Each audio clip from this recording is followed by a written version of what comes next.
ពុកម៉ែបងប្អូនទាំងអស់គ្នាថ្ងៃនេះយើងតឡើងបានឈុត35ច្រើនតែសម្រាប់ឈុត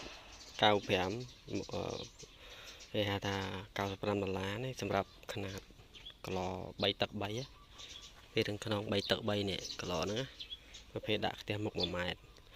អានេះមានតឡើងបាន2តែប្រមាណ1អានេះຂະຫນາດទឹក4ក្រាវបាទ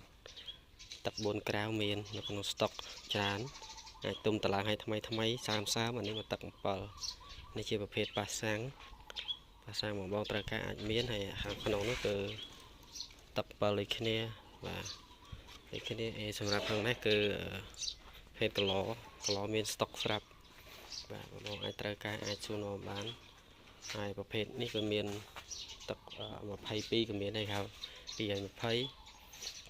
តឡើងហើយនឹង270គឺយើងតឡើងបានច្រើនបាទហើយមុខ4ទឹកក៏មានដែរបាទ